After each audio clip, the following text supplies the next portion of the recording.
ಅನುಮಾನಗಳು ಹುಟ್ಟುವಂತೆ ಮಾಡಿರುವುದು ಮೇಲ್ನೋಟಕ್ಕೆ ಕಾಣುತ್ತಿದೆ. ಈ ಸಣ್ಣ ವಯಸ್ಸಿನಲ್ಲಿ ಆತ್ಮಹತ್ಯೆ ಮಾಡಿಕೊಳ್ಳುವ ಧೈರ್ಯ ಯಾರಿಗೂ ಬರುವುದಿಲ್ಲ. ಕಾರಣ ಈ ಪ್ರಕರಣದಲ್ಲಿ ಒತ್ತಾಯಪೂರ್ವಕ ಪ್ರೇಮ ಹಗರಣ ನಡೆದಿರುವುದಾಗಿ ಅವರ ಕುಟುಂಬ ವರ್ಗದವರು ಆರೋಪಿಸುತ್ತಿರುವುದನ್ನು ಸಹ ಮಾನ್ಯ ಪೊಲೀಸ್ ಇಲಾಖೆಯು ಬಹಳ ಗಂಭೀರತೆಯಿಂದ ಪರಿಗಣಿಸಬೇಕೆಂದು ಹಾಗೂ ತಪ್ಪಿತಸ್ಥರನ್ನು ಮೇಲ್ನೋಟಕ್ಕೆ ಆರೋಪ ಬಂದಿರುವ ಮುತ್ತುರಾಜ್ ಮ್ಯಾಗೇರಿ ಮತ್ತು ಜಿವೇದ್ ಕಂದಗಲ್ ಎಂಬ ಆರೋಪಿಗಳನ್ನು ಕೂಡಲೇ ಬಂಧಿಸಿ ಸೂಕ್ತ ತನಿಖೆ ಮಾಡಿ ಅವರುಗಳಿಗೆ ಶಿಕ್ಷೆ ಆಗುವಂಥ ಕಾರ್ಯ ಮಾಡಬೇಕೆಂದು ಈ ಮೂಲಕ ಒತ್ತಾಯಿಸುತ್ತೇವೆ.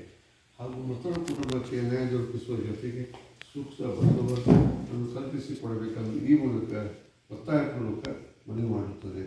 ಹುಬ್ಬಳ್ಳಿಯೋಡ SSK ಸಮಾಜ ವತಿಯಿಂದ ತಮಗೆ ಈ ಪತ್ರವನ್ನು ನೀಡ್ತಾ ಇದ್ದೀವಿ ಸರ್. ಸ್ವಲ್ಪ ಎಷ್ಟು ಸ್ವಲ್ಪ ಒಂದು ನ್ಯಾಯ ದೊರಕಿಸ್ಕೊಡ್ಬೇಕಂತ ಹೇಳಿ ನಾವು ವಿನಂತಿ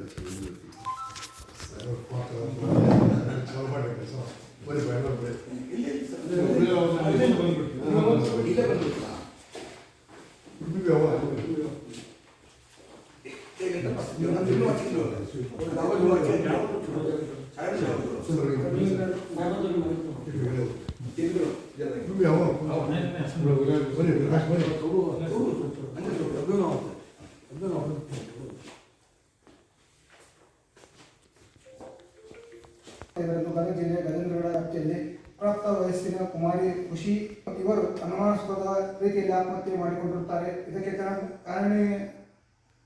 ಕಾರಣರಾಗಿದ್ದಾರೆ ಎನ್ನಲಾದ ಮುತ್ತುರಾಜ್ ಮ್ಯಾಗೇರಿ ಹಾಗೂ ಜುನೇದ್ ಕಂದಗಲ್ ಈ ಎಂಬ ಆರೋಪಗಳನ್ನು ಕೂಡಲೇ ಬಂಧಿಸಿ ಸೂಕ್ತ ತನಿಖೆ ನಡೆಸಿ ತಪ್ಪಿತಸ್ಥರನ್ನು ಶಿಕ್ಷೆಗೆ ಗುರಿಪಡಿಸಬೇಕೆಂದು ಈ ಮೂಲಕ ಒತ್ತಾಯಿಸುತ್ತಿದ್ದೇವೆ. ಈ ಮೂಲಕ ಮೃತರ ಕುಟುಂಬಕ್ಕೆ ನ್ಯಾಯ ಒದಗಿಸಿಕೊಡಬೇಕೆಂದು ತಮ್ಮಲ್ಲಿ ವಿನಂತಿಸಿಕೊಡ್ತೇವೆ. ವಂದನೆಗಳೊಂದಿಗೆ ಗದಗ SSK ಮಾತನಾಡುತ್ತೇನೆ.